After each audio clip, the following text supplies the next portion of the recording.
VIP സ്ഥാനാർത്ഥികൾ മത്സരിക്കുന്ന തിരുവനന്തപുരം ലോക്സഭാ മണ്ഡലത്തിൽ സ്വന്തം പോസ്റ്റർ ഒട്ടിക്കാനായും പ്രചാരണത്തിനുമായി സാധാരണ ജനങ്ങളിൽ നിന്ന് പിരിവിനിറങ്ങുന്ന ഒരു സ്ഥാനാർത്ഥിയുണ്ട്. ആ സ്ഥാനാർത്ഥിയാണ് നമ്മൾ പരിചയപ്പെടാൻ പോകുന്നത്. SUCI സ്ഥാനാർത്ഥി മിനി.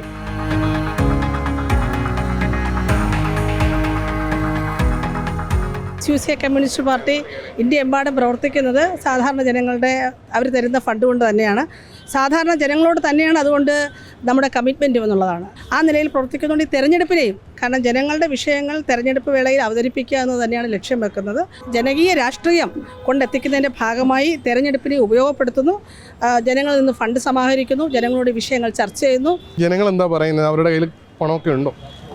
ജനങ്ങളുടെ സമ്മിശ്ര പ്രതികരണമാണുള്ളത്. സാമ്പത്തികമില്ല എന്നുള്ളത് നമുക്ക് വളരെ കൃത്യമായി കാണാൻ പറ്റുന്നുണ്ട്. ആളുകളുടെ കയ്യിൽ പണമില്ല, ആളുകളുടെ കയ്യിൽ ഒരു വരുമാനവും ഇല്ലാത്തൊരു സാഹചര്യത്തിൽ അവർക്ക് തരാതെ പോകുന്നവർക്ക് വളരെ വിഷമമുണ്ട്. രണ്ടാം തവണയാണ് മത്സരിക്കുന്നത്. അപ്പം ഇത്തവണ പൂർണ്ണമായി തുക ഇത്തരത്തിൽ ക്രൗഡ് ഫണ്ടിങ്ങിലൂടെ തന്നെയാണോ കണ്ടെത്തി തെരഞ്ഞെടുപ്പ് ഉപയോഗിക്കാൻ? തീർച്ചയായിട്ടും ഞങ്ങൾ ഈ ഒരു ഫണ്ടിലൂടെ തന്നെയാണ്, സാധാരണ ജനങ്ങൾ തരുന്ന ഫണ്ട് തന്നെയാണ് അത് ഇത്തരത്തിൽ തെരുവിൽ നിന്നുകൊണ്ട് കളക്ട് ചെയ്യുന്നു. SUCI കമ്മ്യൂണിസ്റ്റ് പാർട്ടിയെ സംബന്ധിച്ചിടത്തോളം ഈ സ്ഥാനാർത്ഥിത്വവും ഈ മത്സരവും എന്ന് പറയുന്നത് ജനങ്ങളുടെ വിഷയങ്ങൾ അതത് സഭകളിൽ അവതരിപ്പിക്കാനുള്ള ഒരു അവസരം കൂടിയായിട്ടാണ്. ഞങ്ങളുടെ ഒരു പരിധി കൊണ്ടൊരു 4-5 ലക്ഷം രൂപ ചെലവഴിച്ചുകൊണ്ടുള്ള, എന്നാൽ മണ്ഡലം ഉടനീളം പ്രചരിപ്പിക്കാൻ അതുകൊണ്ട് കഴിയുന്നുണ്ട്. മറ്റ് സ്ഥാനാർത്ഥികൾക്ക് കൂടുതൽ തുക വേണ്ടി വരുന്നതെന്ന് നമുക്കറിയാം. നമുക്ക് അത്തരത്തിലൊരു ആവശ്യകതയില്ല.